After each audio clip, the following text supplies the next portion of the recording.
The skyscraper's garage is silent, sterile lights reflecting off a lifeless million-dollar supercar.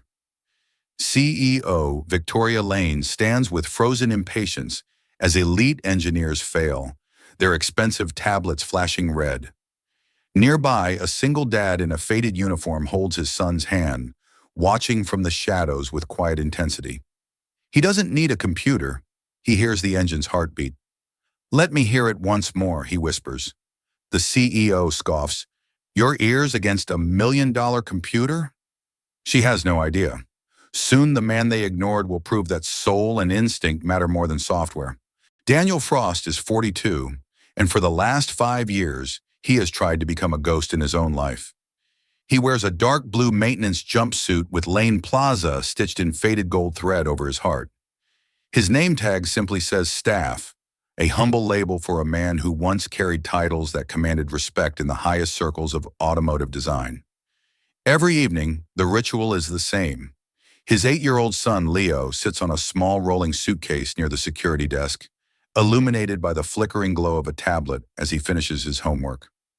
Daniel mops the marble floors nearby, his movements rhythmic and precise, a weary smile reserved only for the boy whenever their eyes meet. The garage is a cathedral of wealth, smelling of expensive tires and high-octane perfume. Daniel knows every corner of this building, from the humming transformers in the basement to the silent elevators that whisk the powerful to their penthouses. To the people he serves, he is part of the architecture, necessary but invisible. Daniel wasn't always a janitor of machines. In a previous life, he was a lead performance engineer for high-stakes, experimental racing projects. He understood the soul of an engine the way a poet understands the weight of a word. He could diagnose a combustion imbalance just by the vibration of the chassis through his feet. But that life, along with his pride, ended in a literal cloud of smoke and twisted metal on a rain-slicked highway. It was an accident that took his wife, Elena, and left him with a hollow chest and a young son to raise alone. Haunted by the what-ifs and the guilt of his own speed-obsessed career, Daniel walked away from the laboratories and the racetracks. He chose the invisible life of a building technician, fixing leaky pipes and faulty wiring, prioritizing the quiet safety of his son over the volatile thrill of his passion. He traded the roar of the track for the hum of the janitor's closet. Victoria Lane is 34, sharp as a diamond, and twice as hard. She is the architect of a tech empire that spans 3 continents, and she runs it with an iron will that leaves no room for error. Tonight, she is at the edge of her endurance. After a grueling 10-hour board meeting where she fought off a hostile takeover, she just wants to escape. She wants to feel the roar of her limited edition, custom-tuned supercar, a vehicle that costs more than most small-town hospitals, and let the speed blur the stress of the day. For Victoria, the car isn't just transport, it is an extension of her own precision and power. But the machine betrayed her. When she climbed into the hand-stitched leather seat and pressed the brushed aluminum start button, the engine didn't roar. It coughed, a pathetic metallic rasp that echoed mockingly against the concrete walls, and then went dead. The factory engineers arrived within 20 minutes, summoned by an emergency concierge service. They are the golden boys of the brand, dressed in crisp branded polos, carrying ruggedized tablets that interface directly with the car's advanced computer brain. They looked at Victoria with practiced confidence, promising a fix in minutes. They checked the fuel rail pressure. They analyzed the ignition timing curves. They swapped out modular sensors. Yet every time they ran the diagnostic, the screen mocked them with a flashing crimson text, "Unknown critical failure." They looked puzzled, tapping on their screens as if the answer would magically appear in the code. Victoria's temper is a physical presence in the garage. She paces the length of the car, her heels clicking like gunshots on the concrete. "I pay for the most exclusive service contract in the world," she snaps, her voice echoing off the pillars. "And you're telling me this masterpiece of modern science is currently a 3-ton paperweight? My flight leaves in 2 hours. Fix it, or I'll have the manufacturer's CEO on the phone before the engine cools." The engineers are sweating. They begin to argue with each other in hushed, panicked tones, blaming the software, blaming the ambient humidity, blaming the complex sensor array, blaming everything but their own inability to see beyond the glowing screens. Daniel stands 15 feet away, pushing a mop over a small oil spill. He isn't looking at the flashing tablets. He is staring at the exhaust tips of the car. Every time the engineers try to crank the engine, he listens. To most, it's just noise, a mechanical frustration. To Daniel, it's a symphony with a broken string. He hears a tiny rhythmic hesitation in the starter's draw, a missing beat that occurs exactly 3/4 of a second after the initial spark. It's a ghost in the cycle, something no standard computer sensor is programmed to catch because it falls within the acceptable margin of the digital world. It was a frequency he hadn't heard in years, yet it felt as familiar as his own name. He looks at Leo. The boy has stopped his homework and is watching his father. Leo knows that look, the way his father's eyes sharpen, the way his head tilts as if he's communicating with something invisible. He has seen his dad fix an old radio, a broken toy, and even a neighbor's tractor just by feeling the mechanical pulse. Leo gives a small, encouraging nod. He wants the world to see the man his father really is. Daniel sets the mop aside. He wipes his hands on a rag, the grease of 1,000 small repairs embedded in the lines of his palms. He steps into the circle of sterile white light, his presence quiet but undeniable. "Excuse me," he says. His voice is calm, a stark contrast to the frantic energy of the engineers. "I think I know why it won't breathe." The lead engineer, a man named Marcus, whose ego is as large as his salary, stops mid-sentence and turns.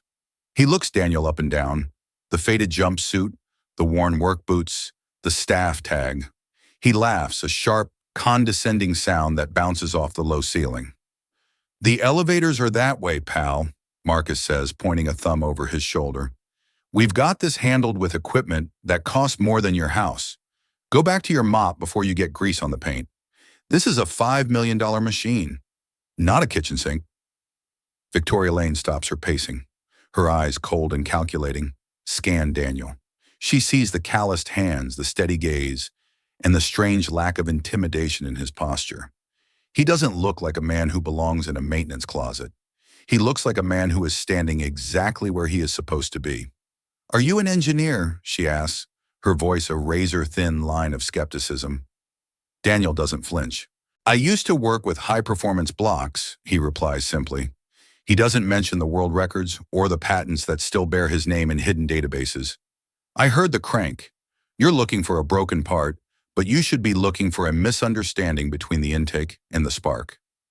"A misunderstanding," the second engineer sneers. "It's a digital ignition system, not a therapy session. We've run a Tier 1 diagnostic. The software says the fuel rail is unresponsive. We're already calling a flatbed to tow it to the secure facility for a complete teardown of the ECU. You're out of your depth, janitor." Victoria looks at her watch. The countdown to her flight is ticking. She looks at the engineers, who look defeated despite their 5-figure technology, and then back at the man in the blue jumpsuit.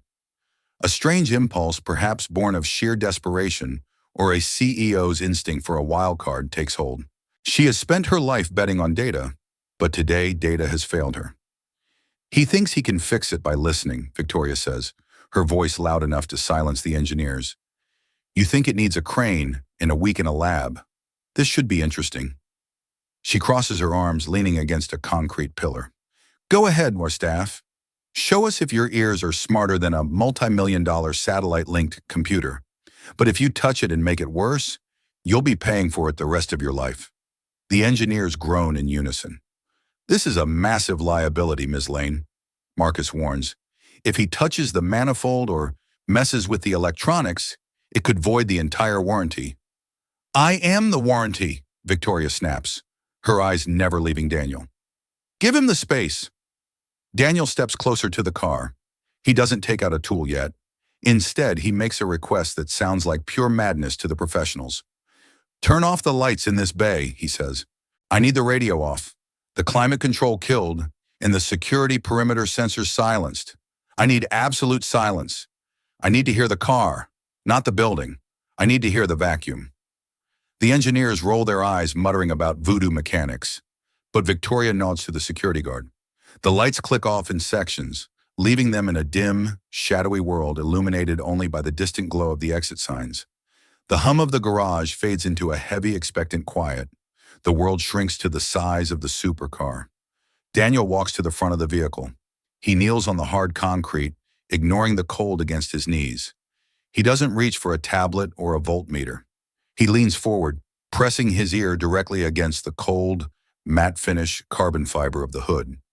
He closes his eyes, blocking out the visual distraction of the engineer's tablets. He isn't just listening with his ears. He is feeling the resonance through his jawbone, the way he used to do on the salt flats when the wind was too loud to hear anything else. "You're losing time, Ms. Lane," Marcus mutters from the shadows, his voice tight with frustration. "Be quiet," Victoria commands. She is watching Daniel, fascinated by the absolute stillness of his body. He looks like a statue in the dark. "Again," Daniel says from the floor. "Give me a 1-second crank. Don't try to start it. Just wake up the electrical system and the fuel pumps." Victoria reaches through the open window and pushes the button. The starter motor whines, a sharp staccato whir-whir clack. To the engineers, it's the same failure they've heard 10 times. But to Daniel, in the absolute silence, it's a map. He hears the solenoid fire, hears the air intake flutter, and then hears it. The tiny microscopic hiss of air being sucked into a place it doesn't belong, followed by a millisecond of silence where the spark should be. It was as clear as a scream in an empty church. He opens his eyes. The shadows on the wall seem to shift as he stands up. The ghost has a name now. He turns to the engineers, his face unreadable. "I found it, and it's not the fuel rail. If you believe that true experience is a language that machines have forgotten how to speak, subscribe now so you don't miss the moment that changes Daniel's life forever." Daniel doesn't ask for a diagnostic terminal or an interface cable. He asks for a small precision screwdriver, a high-lumen flashlight, and a clean microfiber cloth. Marcus hands them over with a mocking flourish, as if he's handing a child a toy to keep them busy. "Go on, genius! Don't break anything else, or you'll be mopping this floor for free for the next decade."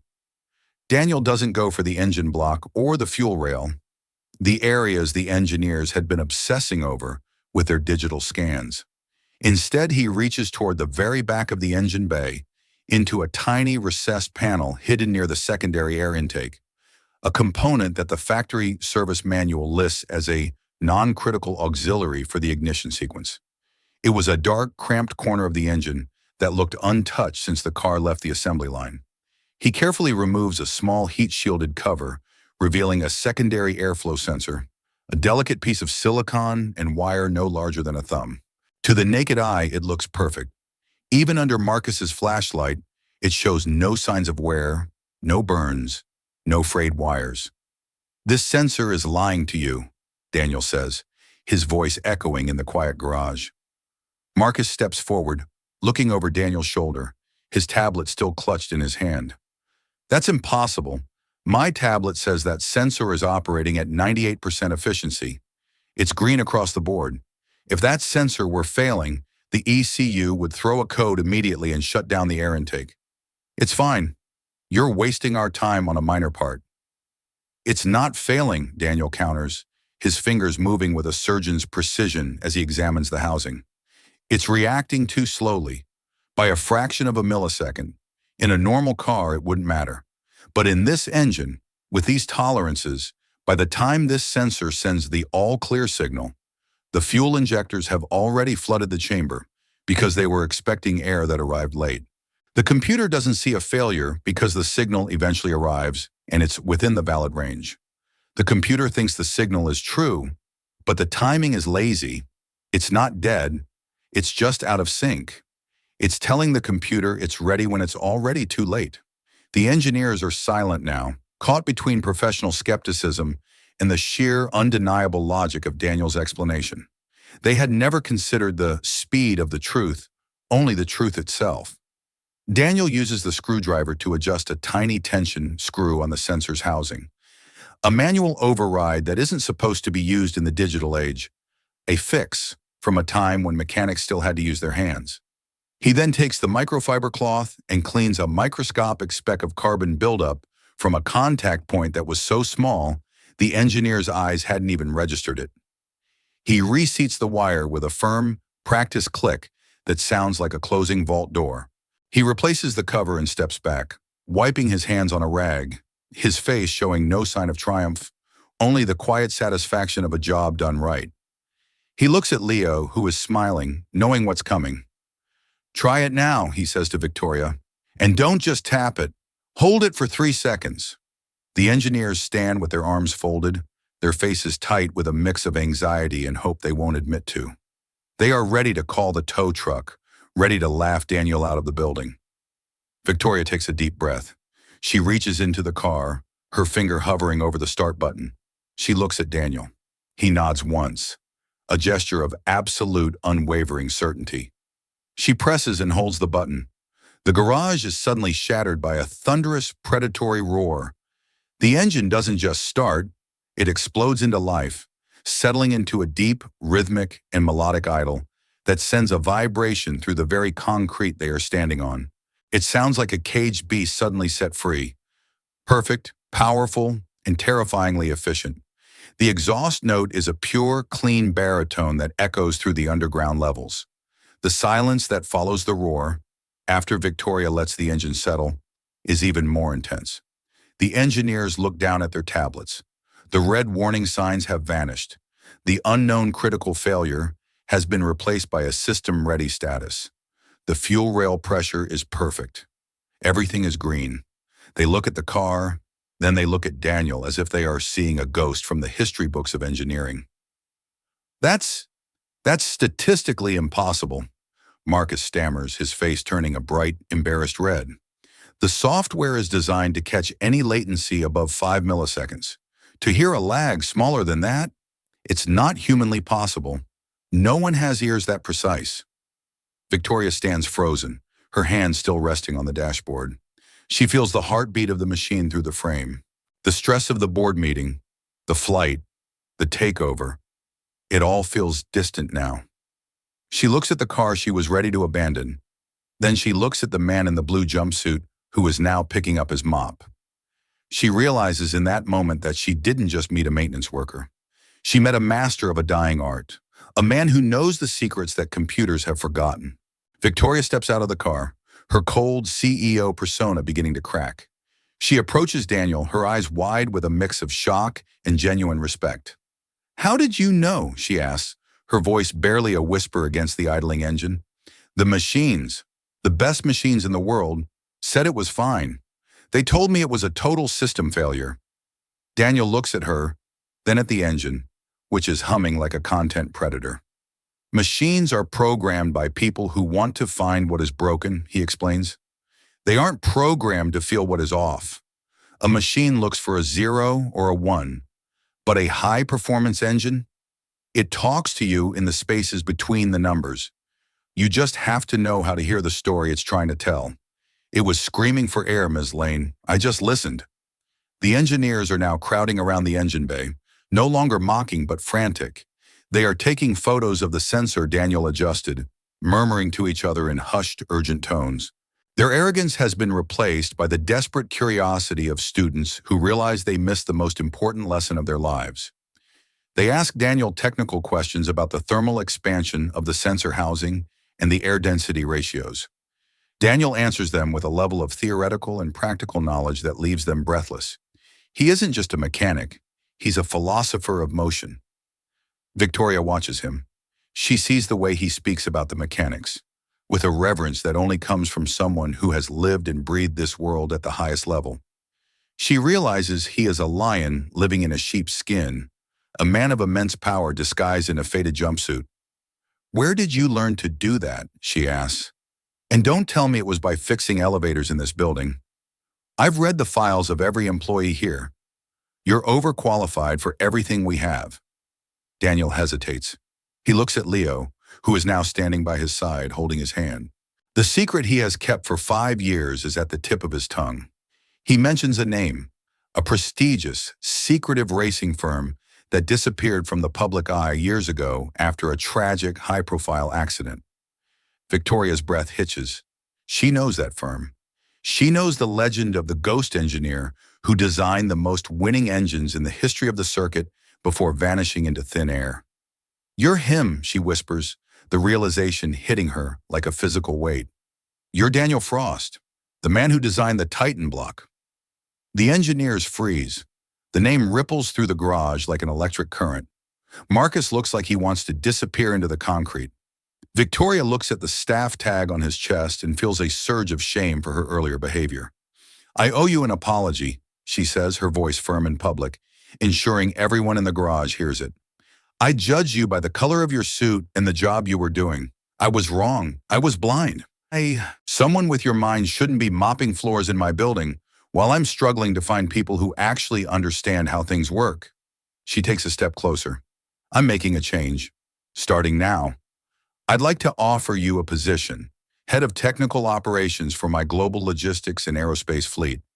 You'd have your own laboratory, your own team, and a salary that reflects the fact that you just did in 5 minutes what a team of experts couldn't do in 2 hours. You wouldn't be staff anymore, Daniel. You'd be the architect." Daniel looks at his son. He looks at the staff tag that had been his shield and his hiding place for 5 long years. He thinks about the quiet life he tried to build to keep them safe from the pain and the spotlight of his past. He doesn't say yes immediately. He isn't looking for a paycheck. He's looking for a way to honor his wife's memory without losing himself to the machine again. "I'll think about it," Daniel says, his voice quiet but strong. "But I have conditions. My son comes first. My hours allow me to be home for every dinner and every school play. No exceptions. And I work on the machines. I don't manage spreadsheets or sit in boardrooms. I stay in the grease." Victoria smiles. A real, genuine smile that her board of directors hasn't seen in years. It's a smile of relief. "Deal. You stay in the grease, and I'll keep the world out of your way." Daniel went back to his maintenance duties that night. He finished mopping the garage, he checked the light bulbs on the 4th floor, and he signed out at the security desk just like he always did. But the world had shifted on its axis. The security guards, who usually ignored him, stood a little straighter when he passed, nodding with a new kind of deference. They had heard what happened in the garage.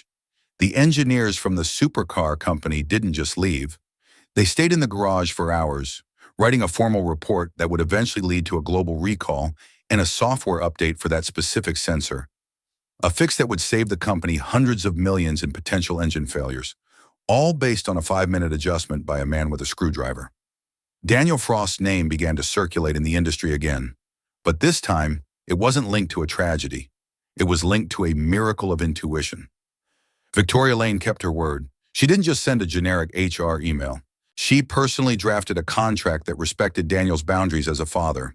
She realized that the most valuable asset in her empire wasn't the technology she sold, but the people who still knew how to use their senses in a world that had become numb to anything that wasn't on a screen. Months later, Leo no longer sits on a rolling suitcase in a dark parking garage doing his homework. He has a desk in a sun-drenched, state-of-the-art laboratory where his father leads a team of elite technicians. Leo watches through a glass partition as his dad stands over a row of experimental engines, teaching the next generation of engineers that a computer can tell you the what, but only a human can tell you the why. Daniel is no longer a ghost. He is a teacher. Leo tells his friends at school, his chest puffed out with pride. "My dad is a superhero. He doesn't have a cape, but he can hear what machines are thinking. He saved a queen's car just by listening to its heart."